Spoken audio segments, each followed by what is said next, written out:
Então aqui era a bifurcação dos dois caminhos, portanto o caminho que seguia em direção a Amarante, este aqui, de onde viemos, aqui, e este é o caminho que se dirige às terras de Basto.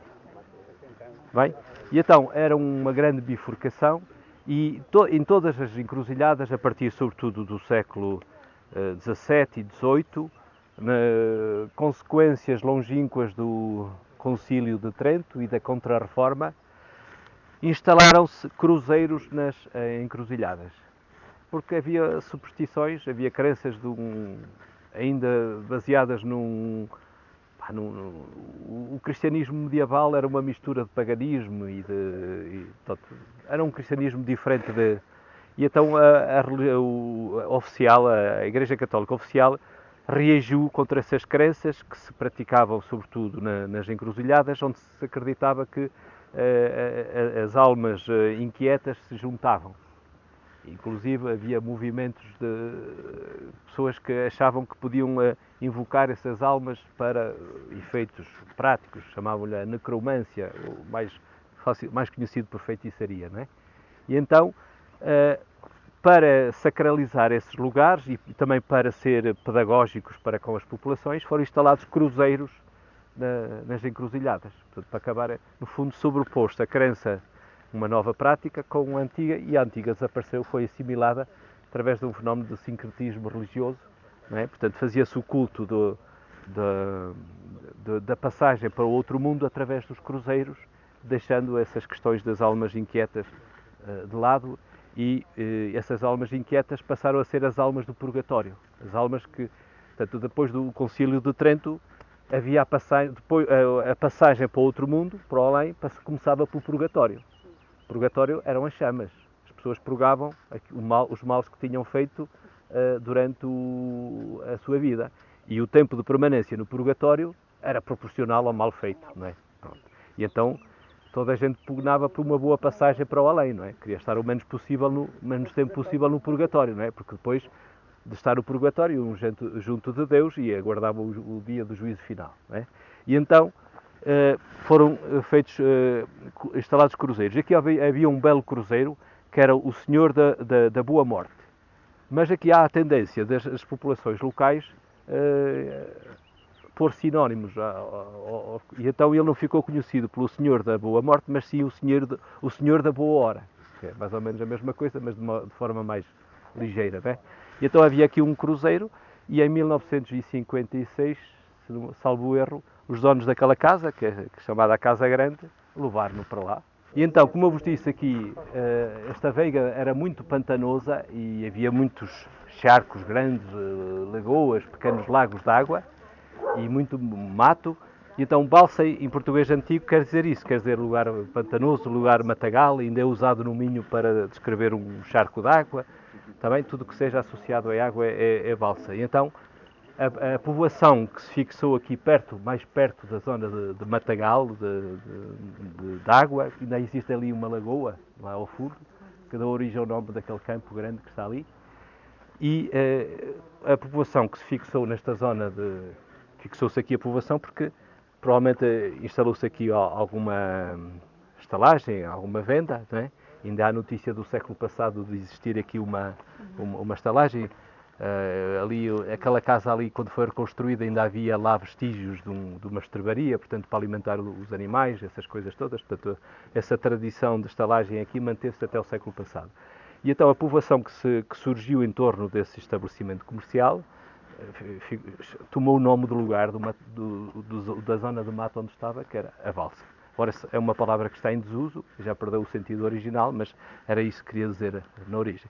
E deu o nome a este lugar. No primeiro plano, estou a ver aqui, temos aqui uma elevação, aqui esta elevação, tem lá uma casa assim quadrada ao lado, tem lá as árvores, estão a ver? Crema. Sim. Okay. Portanto, isto aqui é um bairro novo, isto há 40 anos nenhuma destas casas existia. E lá em cima chama-se o Picoto. Ora, porquê é que se chama o Picoto? Os topónimos são indicativos, têm muita informação, não é? Conforme a balsa indicava o lugar, a cruz indica aquele sítio. Ali é Picoto, porquê? Porque tem um monumento pré-histórico. Picoto é um megalito, é uma elevação. Portanto, os topónimos Picoto, Coto, Coturinho, são indicativos de ter havido ali um megalito.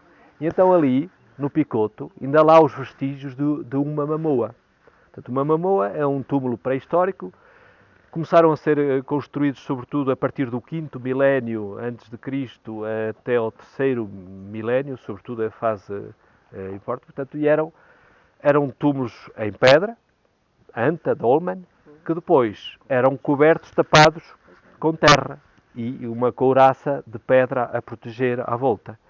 E, portanto, os romanos, quando chegaram cá e viram essas elevações, chamaram-lhe mamula, mamula, ou coisa assim, e ficou Mamboa.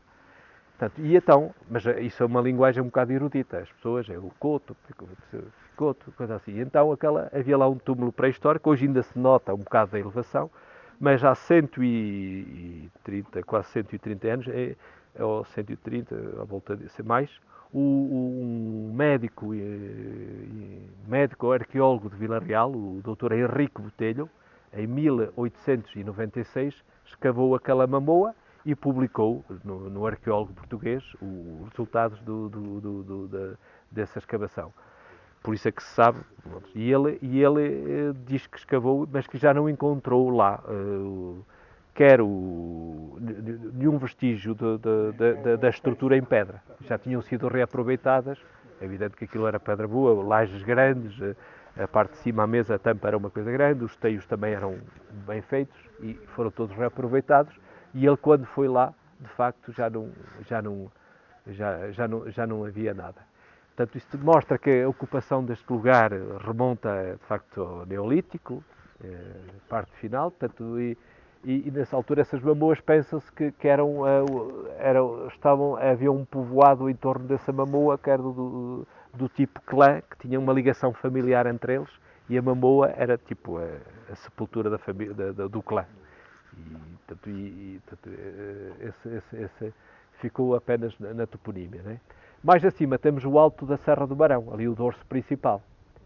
E então, na aldeia aqui perto de Vila Real, em São Pedro de Guiais, encontraram uma ara dedicada à deusa Reva do Barão. Reva do Barão, portanto, do período romano. Essa deusa é uma deusa indígena, portanto, pré-romana, que depois os romanos usaram também. Os romanos não proibiam os deuses anteriores, assimilavam, faziam o sincretismo.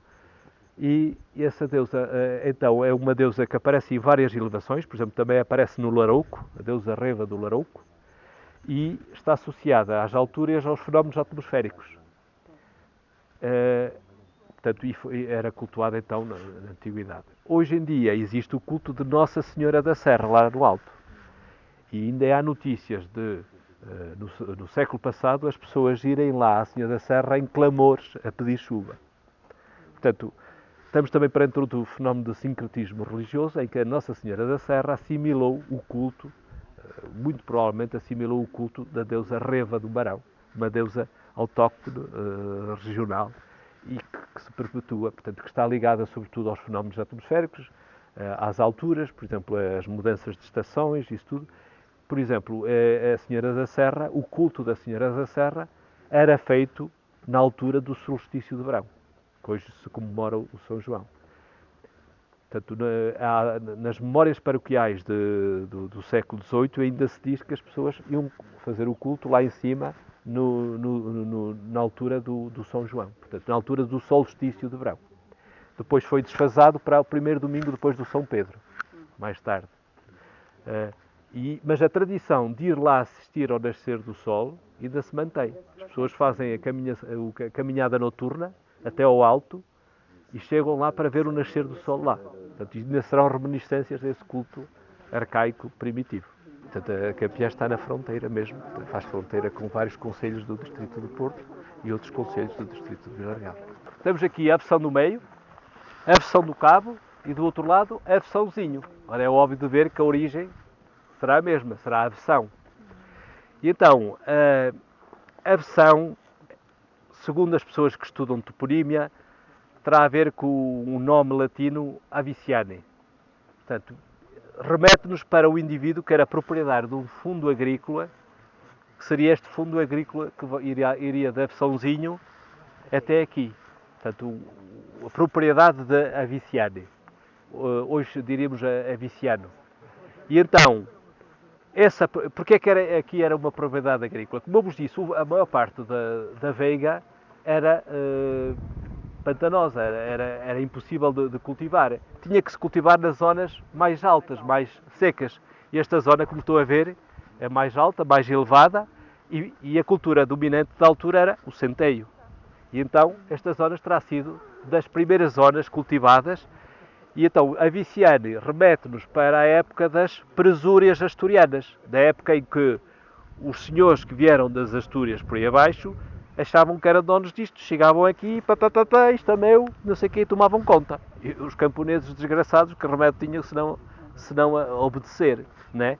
E então, um desses, a Viciano, instalou-se aqui e tomou conta disto e ficou com o nome dele. Mais tarde, as populações instalaram-se nas zonas agrárias, mas nas zonas mais elevadas, onde já não dava para cultivar. Estão a ver? Este fundo agrário foi dividido em várias propriedades agrícolas, que na Idade Média eram designados por casais.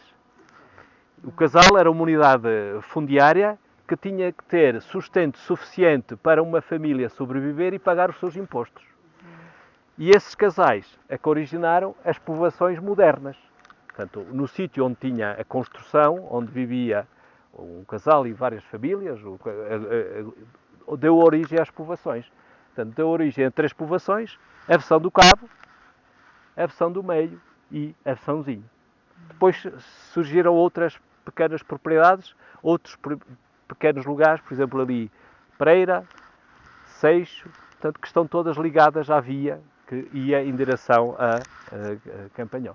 Portanto, a via que vinha de Campanhó passava ao lado dessas casas, aí, e ali tinham a bifurcação, ou vinham por aqui, por este sítio onde nós passamos, ou iam então aqui por a Versão do Cabo, para onde nós vamos agora. Sobre esta via instalou-se aqui no século passado uma empresa chamada Empresa da Cal, que cozia o calcário que vinha de Campanhó, porque em Campanhó, do outro lado da serra, há calcário, e inclusive até mármore negro.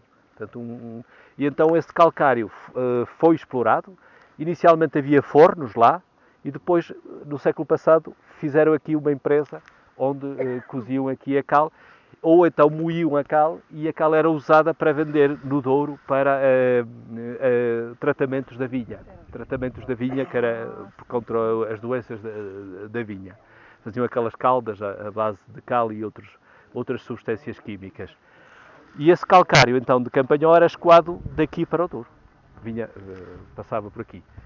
Também se sabe que esse calcário de Campanhó, que fica aqui por trás daquela crista de Panassoar, ali aquela crista ali rochosa chama-se Panassoar, por trás tem então a povoação de Campanhó. Esse calcário foi usado em muitos frescos de capelas de Trás-os-Montes. Tem sido estudado ultimamente, por exemplo, em Miranda do Douro, tem lá uma capela e fizeram um estudo do calcário usado sob o suporte dos frescos, e esse calcário veio daqui, de Campanhó. Portanto, foi um sítio de exportação de calcário para muitos sítios, para o Douro e para Trás-os-Montes. Existem então os vestígios do século passado, instalou-se aí a tal empresa da cal, que agora foi convertido num estabelecimento turístico. Eu aí tenho dificuldades em acreditar que isto fosse cultivado nessa época, porque isto era pantanoso. Esta calçada está aqui, porque o ribeiro passa aqui ao lado e anda aos meandros, e quando chovia demasiado inundava a calçada, e esta calçada está aqui por causa disso. Construíram a ponte de Piscais sobre o rio Corgo, a ponte sobre o rio Ovelha em Alboadela, sobre esta via, também foi construída na época do domínio filipino. Portanto, houve um grande investimento. Porquê? Eu compreendo, eles queriam ligar as estradas transversais que ligavam o Reino Espanha a Portugal.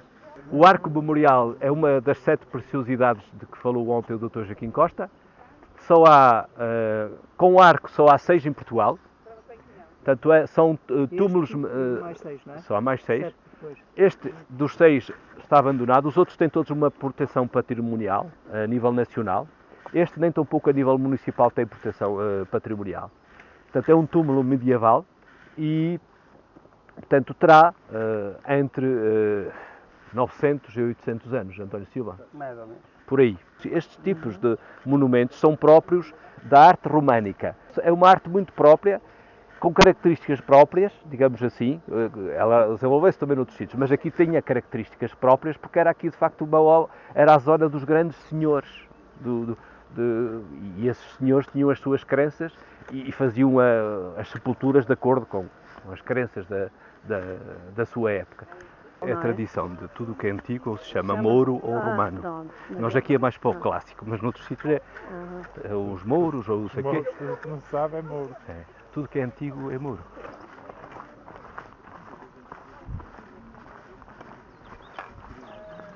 Por baixo das pedras do túnel está, porque aquilo havia um tratamento, uma separação magnética via úmida, em que o mineral que tinha ferro, o magnetismo, era separado para um lado e a água levava os inertes para o outro. Primeiro triturado. Sim, bem moído, claro, sim, certo. E os estéreis, que não tinham o ferro, ficaram lá depositados. E as coisas fantásticas que eu descubro sobre a minha terra, eu tenho que saber onde é que é essa mamoa do piloto. Vamos falar um bocadinho disso.